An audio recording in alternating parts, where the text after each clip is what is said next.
पृथ्वी पर ऑक्सीजन का स्तर इतना कम हो गया है कि यह रहने योग्य नहीं रही। यहाँ कोई भी पौधा नहीं बचा है, शहर बंजर भूमि बन गए हैं और दुनिया भर में केवल कुछ ही लोग बचे हैं जो ऑक्सीजन टैंक से जुड़े मास्क का उपयोग करके जीवित रहते हैं। ब्रुकलिन में इंजीनियर डेरियस ने सौर पैनलों को साफ करने के लिए पारिवारिक बंकर से बाहर निकलता है, जबकि उसके पिता अपनी पोती के पढ़ने के लिए नई किताब लाने के लिए किताबों की दुकान में जाते हैं।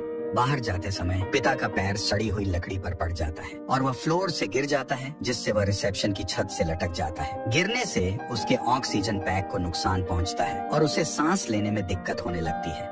डेरियस ये सब ईयरफोन पर सुनता है और किताबों की दुकान की ओर भागता है, जहां वह अपने पिता को ऊँह से मुक्त करने की कोशिश करता है, लेकिन कोई फायदा नहीं हुआ। इसीलिए वह ऊपर जाता है। वह वहां फंसे अपने पिता को ऊपर से निकालने की कोशिश करता है और यह काम करता है, लेकिन तब तक बहुत देर हो चुकी होती है। उसके पिता की मृत्यु हो चुकी है। डेरियस बंकर में लौट आता है, जहाँ वह अपनी पत्नी माया और उनकी बेटी जोरा को दुर्घटना के बारे में बताता है। डेरियस के इंजीनियरिंग ज्ञान और माया के किसान अनुभव के लिए धन्यवाद। बंकर में एक सभ्य आरामदायक जीवन बनाए रखने के लिए पर्याप्त ऑक्सीजन और पौधे हैं। डेरियस बताता है कि वह अपने पिता को अपनी मां के बगल में दफनाना चाहता है, जो 5 मील से अधिक दूर एक कब्रिस्तान में है। जोरा संभावित खतरे के कारण विरोध करती है, लेकिन डेरियस बताता है कि उन्होंने 3 साल में किसी को नहीं देखा है, इसीलिए कोई खतरा नहीं होना चाहिए। शाम को अन्य लोगों के सो जाने के बाद डेरियस मशीन में कुछ प्रोग्राम चलाता है जो बंकर को चालू रखती है और उसे पता चलता है कि ऑक्सीजन रिजर्व केवल 2 महीने तक चलेगा। कंप्यूटर यहाँ तक दिखाती है कि सिस्टम समझौता पर चल रहा है, इसलिए डेरियस के पास चुनने के लिए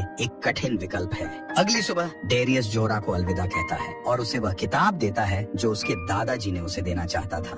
फिर जोरा सिक्योरिटी कैमरे पर डेरियस को शव के साथ निकलते हुए देखती है। वे एक दूसरे को चुंबन भेजते हैं। जोरा रेडियो से उनके पिता के साथ संपर्क करने का प्रयास करती है। वह रैंडम कहानियां भेजती है, जैसे कि उसके वैज्ञानिक पिता ने ऑक्सीजन की कमी की भविष्यवाणी की थी और किसी ने भी उस पर विश्वास नहीं किया था, लेकिन कम से कम वह समय पर बंकर बनाने में सफल रहा। दुर्भाग्य से डेरियस कभी जवाब नहीं देता और 5 महीने तक उसकी कोई खबर नहीं आती। माया और जोरा अपने दम पर जीवित रहने की पूरी कोशिश करती है। जोरा पिस्तौल के साथ बंकर के बाहर एक शॉपिंग मॉल में प्रवेश करती है और उसके लिए टी-शर्ट पसंद करने लगती है। अचानक उसकी माँ माया पीछे से आती है और उसे डरा देती है। उसकी माँ उससे नाराज है कि वह अकेले बंकर से बाहर क्यों गई। सौभाग्य से बंकर में बहुत मोटा स्टील का दरवाजा और पासवर्ड लॉक लगा है, इसलिए फिलहाल वे सुरक्षित हैं। वे एक दूसरे का यथासंभव साथ देते हैं, लेकिन शांत क्षणों में डेरियस की अनुपस्थिति बहुत स्पष्ट होती है। जोरा हार नहीं मानती। वह प्रलय से पहले की पारिवारिक यादों के बारे में बात करते हुए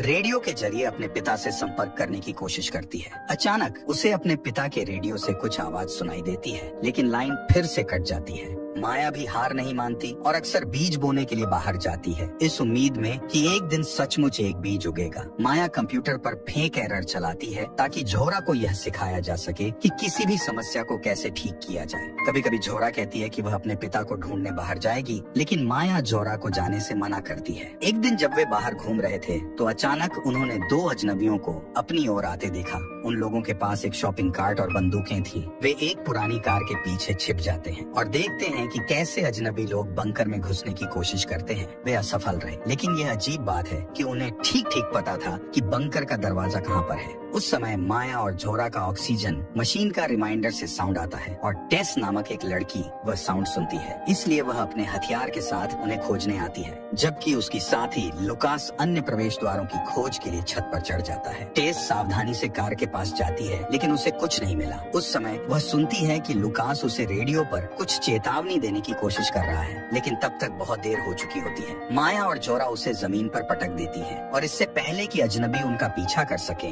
वे बंकर में घुसकर दरवाजा को बंद कर देती है। फिर माया कंप्यूटर पर आती है और स्पष्टीकरण मांगती है। टेस कसम खाती है कि उनका कोई बुरा इरादा नहीं है और वह और लुकास 25 अन्य लोगों के साथ फिलाडेल्फिया के बाहर एक बम शेल्टर में रहते हैं। हाल ही में उनका एयर फिल्ट्रेशन सिस्टम काम करना बंद कर दिया, इसलिए वे डेरियस को खोजने के लिए 3 दिन की यात्रा पर निकल पड़े। टेस का दावा है कि वह एक भौतिक विज्ञानी है जो विश्वविद्यालय में उसके साथ काम करती थी और वह केवल उस सिस्टम को कॉपी करने के लिए देखना चाहती है। वह माया और जोरा के नाम भी जानती है, लेकिन माया अभी भी उस पर भरोसा नहीं करती क्योंकि डेरियस ने कभी उसका जिक्र नहीं किया। अचानक जोरा माइक बंद कर देती है और माया से लड़ने लगती है कि आगे क्या करना है। जोरा नहीं चाहती कि शेल्टर में रहने वाले लोग मरें, लेकिन माया को नहीं लगता कि शेल्टर का कोई अस्तित्व है। काफी बहस के बाद जोरा अपनी माँ को मदद करने के लिए मना लेती है, क्योंकि अगर टेस वास्तव में डेरियस की तकनीक की नकल कर सकती है तो वे दुनिया में बड़े बदलाव ला सकते हैं। वह अपनी बंदूक लेकर बाहर आती है। माया टेस और लुकास से कहती है कि वे अपने हथियार दरवाजे के पास छोड़ दें और घुटनों के बल बैठकर